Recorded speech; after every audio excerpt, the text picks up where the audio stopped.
আসসালামু আলাইকুম রহমতুল্লাহি ওবরাকাতুহু। আজকের ক্লাসে সকলকে স্বাগতম জানাচ্ছি। এই মুহূর্তে যে যেখান থেকে আমার ক্লাসটি দেখছেন সকলকে আজকের ক্লাসে স্বাগতম জানাচ্ছি। আমরা গত ক্লাসে আলোচনা করেছিলাম ধ্বনি ও বর্ণের, গত দুইটি ক্লাসে আর কি ধ্বনি এবং বর্ণ নিয়ে আমরা আলোচনা করেছি। আজকে আমরা আলোচনা করব ধ্বনির পরিবর্তন, অর্থাৎ ধ্বনি কিভাবে তার রূপ পরিবর্তন করে সেটি আমরা আজকে জানব। তো চলো আমরা স্লাইডে চলে যাই।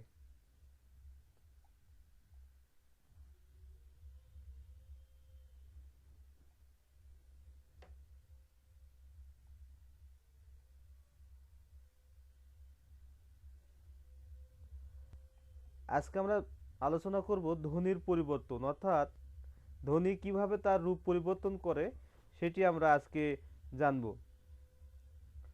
ভাষার পরিবর্তন ধ্বনির পরিবর্তনের সাথে সম্পৃক্ত। ধ্বনি পরিবর্তন সাধারণত তিনটি কারণে হয়ে থাকে। তাহলে ভাষার পরিবর্তন হচ্ছে ধ্বনির পরিবর্তনের সাথে সম্পৃক্ত, অর্থাৎ ধ্বনির পরিবর্তন হলে ভাষার পরিবর্তন হবে।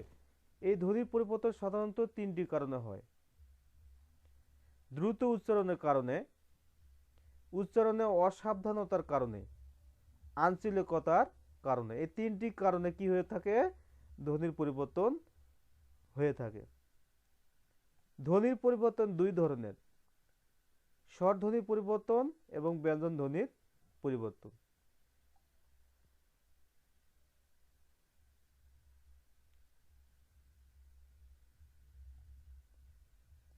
এরপরে তোমরা লক্ষ্য করো, আমরা বললাম যে স্বরধ্বনি পরিবর্তন, ব্যঞ্জন ধ্বনি পরিবর্তন।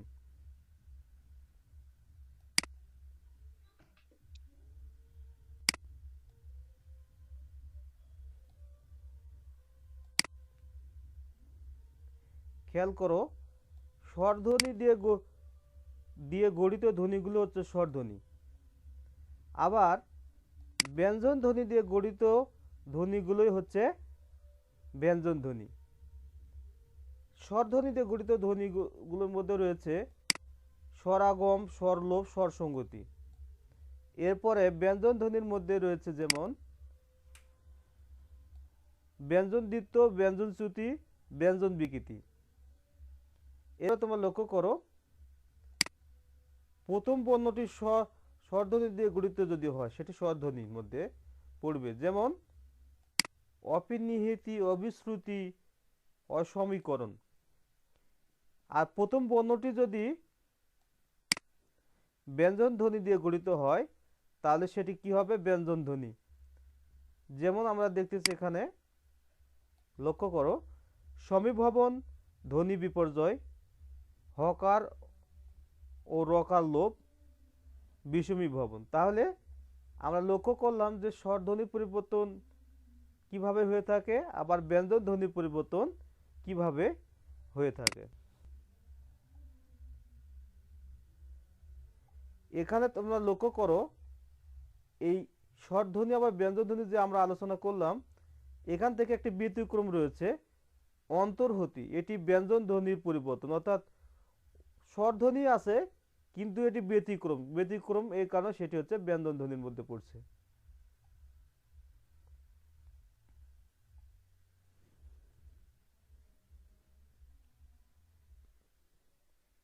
এরপর লক্ষ্য করো তোমরা, বিষমী ভবন, ব্যঞ্জন চ্যুতি।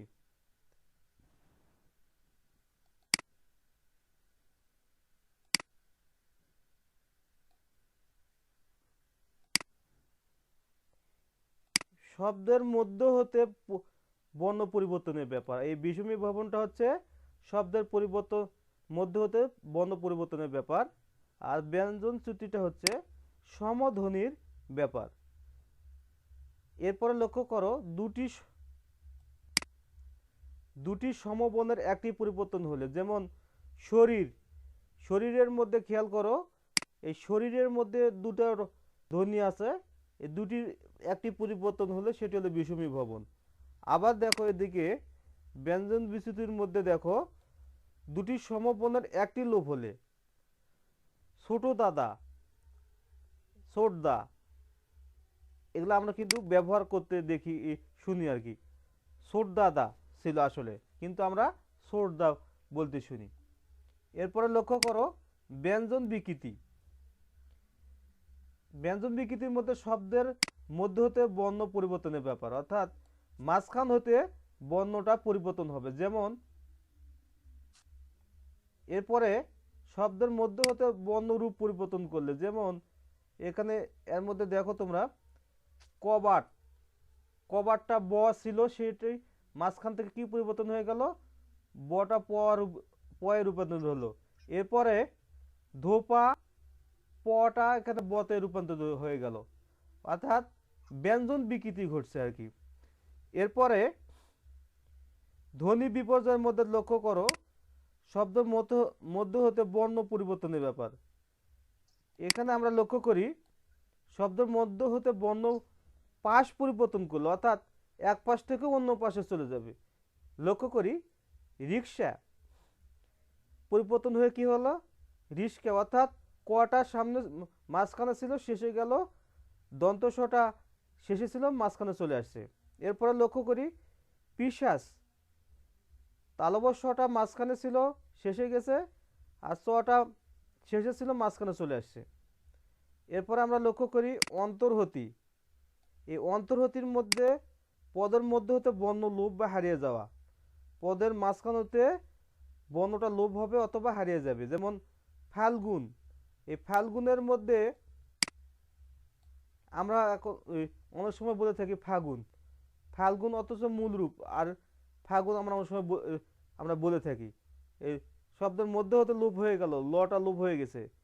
এরপরে হকার লোপ, এই হকার লোপের মধ্য থেকে আমরা লক্ষ্য করি পদের মধ্যে হতে বর্ণ লোপ, পদের মধ্যে হতে বর্ণ লোপ হারিয়ে যাওয়া। যেমন চাহিল, চাহিল এখানে তোমরা খেয়াল করো এখানে হ ছিল, হটা এখানে লোপ পেয়েছে, আর এখানে এই ঋষিকা ছিল, এটার পূর্ণাঙ্গ রূপ হয়ে গেছে, এটা সংক্ষিপ্ত রূপ ছিল, এখানে পূর্ণাঙ্গ রূপ হয়ে গেছে। আবার লক্ষ্য করো যদি স্বরবর্ণ সহ হ লোপ পায়, এখানে লক্ষ্য করো যদি স্বরবর্ণ সহ হ লোপ পায়, যেমন আলাহিদা হয়ে গেছে আলাদা, আমরা বলি আলাদা ছিল, আগে কি লোপ পেল, হটা লোপ পেল, এখানে হটা লোপ পেয়ে কি হলো আলাদা হয়ে গেল। এরপরে গাহিল, গালো, তারপরে যদি হ লোপ পায় এই ব্যঞ্জন মধ্যেও, যেমন আলাহিদ, আলাইদা, নয়েজ কার জন্য আসতেছে, একটু আমরা মিউট হই। যদি হ লোপ পায় আলাহিদ, আলাইদা, গাহিল, গাইল। এরপরে ব্যঞ্জন দ্বিত্ব, এই ব্যঞ্জন দ্বিত্বর মধ্যে যুক্ত হওয়ার ব্যাপার, আবার রকার লোপ এখানেও যুক্ত হওয়ার ব্যাপার, অর্থাৎ ব্যঞ্জন দ্বিত্ব, দ্বিত্ব মানে দুইবার ব্যবহার হবে। আচ্ছা একটু সমস্যা করতেছে, একটু ওয়েট।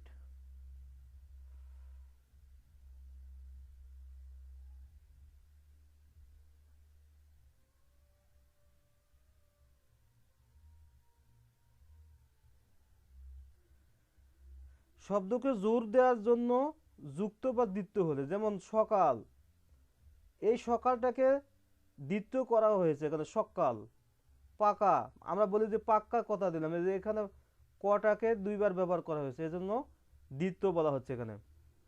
এরপরে র লোপ পেয়ে পরবর্তী ব্যঞ্জনে দ্বিত্ব হয়। মারলো, আচ্ছা এখানে রটা লোপ পেল, পরবর্তী ব্যঞ্জনে কি হলো দ্বিত্ব হলো, অর্থাৎ লটা দ্বিগুণ হয়ে গেল, করলো, করলো। এরপর আমরা পরবর্তী স্লাইডে যাচ্ছি।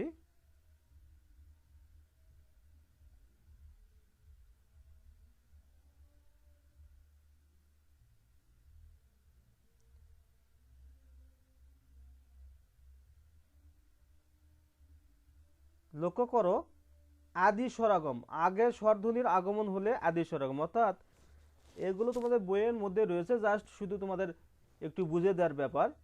আদি স্বরাগম অর্থাৎ আগে স্বরধ্বনির আগমন ঘটলে, অর্থাৎ আমরা স্কুল শব্দ ব্যবহার করতে দেখি, সেই স্কুল শব্দের পূর্বে এই স্বরধ্বনি যদি আসে, অর্থাৎ এখানে আসছে, দেখো লক্ষ্য করো ই আসছে, তাহলে এখানে ই আসছে, তারপর স্পর্ধা, আমরা বলি আস্পর্ধা বলি, অনেক সময় বলে থাকি, কিন্তু মূলত ছিল স্পর্ধা।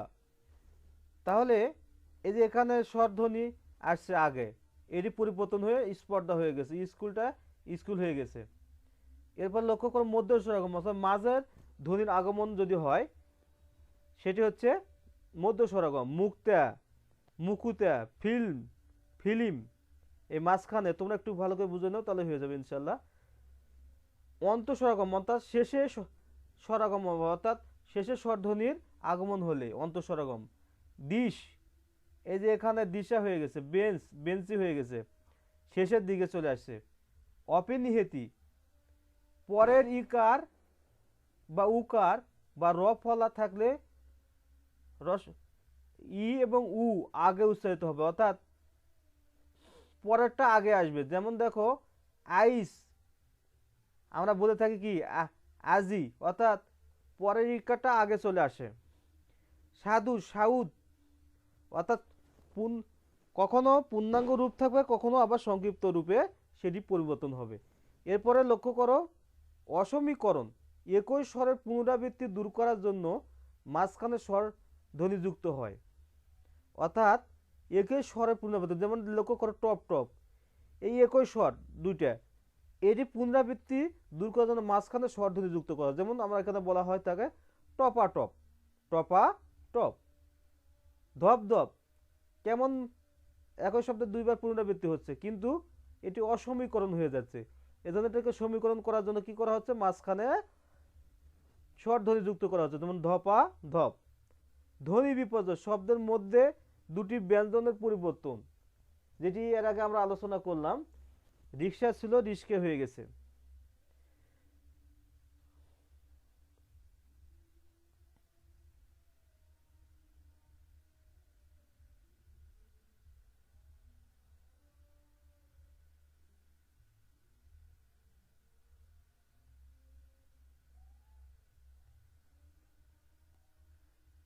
পরবর্তী স্লাইডে আমরা দেখি স্বর সংগতি।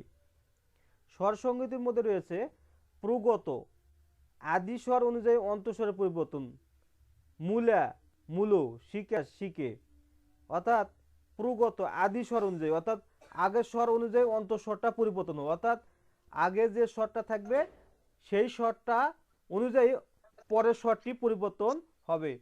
নয়েজ আসতেছে, আমরা একটু মিউট হই। পরাগত অন্তঃস্বর অনুযায়ী আদি স্বরের পরিবর্তন, অর্থাৎ এটা উল্টা, অর্থাৎ প্রথমটা আমরা বললাম যে আগের স্বর অনুযায়ী পরের শেষের স্বরটা পরিবর্তন হবে, এখানে আবার শেষের স্বর অনুযায়ী প্রথমের স্বরটা পরিবর্তন হবে, যেমন আখো, এখো, দেশি, দিশি। মধ্যগত, আদি স্বর অথবা অন্তঃস্বর অনুযায়ী মধ্য স্বরের পরিবর্তন, অর্থাৎ আদি স্বরও হতে পারে আবার অন্তঃস্বরও হতে পারে। এই আদি স্বর বা অন্তঃস্বর অনুযায়ী মাঝখানের স্বরের পরিবর্তন হবে, সেটি হচ্ছে মধ্যগত, যেমন বিলাতি, বিলিতি, জিলাপি, জিলিপি। এরপর আমরা লক্ষ্য করি অন্যান্য, আদ্য ও অন্ত দুই স্বর পরস্পর প্রভাবিত হলে, যেমন নমোজা, মুজো, ভোতা, ভূত। সর্বশেষ দেখি আমরা লক্ষ্য করি সমীভবন, প্রগত সমীভবন, পূর্ব ধ্বনির প্রভাবে পরবর্তী ধ্বনির পরিবর্তন। জন্ম, জন্ম, অর্থাৎ পূর্ব ধ্বনির প্রভাবে পরবর্তী ধ্বনির পরিবর্তন, অর্থাৎ পূর্বের যে ধ্বনি আছে সেই ধ্বনি অনুযায়ী পরবর্তী ধ্বনির পরিবর্তন হবে। দেখো এখানে জন্ম, এটা জন্ম, জন্ম ছিল জন্ম, কান্না, কান্না, পরাগত সমীভবন, পরবর্তী ধ্বনির প্রভাবে পূর্ববর্তী ধ্বনির পরিবর্তন। আগেরটা হলো পূর্ববর্তী অনুযায়ী পরবর্তী, পরেরটা হচ্ছে পরবর্তী অনুযায়ী পূর্ববর্তী ধ্বনি পরিবর্তন, যেমন তর জন্য, এখানে তর জন্য এখানে ছিল তর জন্য হয়ে গেছে। এরপরে উদ্মুখ, আমরা বলি উন্মুখ। এই যে উদ্মুখ, এখানে কি হয়েছে? পরবর্তী ধ্বনির প্রভাবে, পরবর্তী পরে যে ধ্বনিটা আছে সেটি প্রভাবিত হয়ে গেছে। তাহলে আজকে আমরা সুপ্রিয় শিক্ষার্থীবৃন্দ, আজকে আমরা মোটামুটি ধ্বনি পরিবর্তনের সম্পর্কে মোটামুটি ধারণা পাইলাম। তোমরা পাঠ্যপুস্তক থেকে আরেকটু দেখে নিবে, এটা চর্চা করবে, ইনশাল্লাহ আর কোনো সমস্যা থাকার কথা নয়। তারপরেও তোমরা প্র্যাকটিস বেশি বেশি করে করবা, ইনশাল্লাহ আর সমস্যা হওয়ার কথা নয়। তো ক্লাসটা এই পর্যন্তই। মাঝে মাঝে একটু নেট সমস্যার কারণে একটু আটকে যাচ্ছিল। তো তোমরা পরবর্তীতে ভিডিওটি দেখে নিবে, তাহলে ইনশাল্লাহ আর সমস্যা হবে না।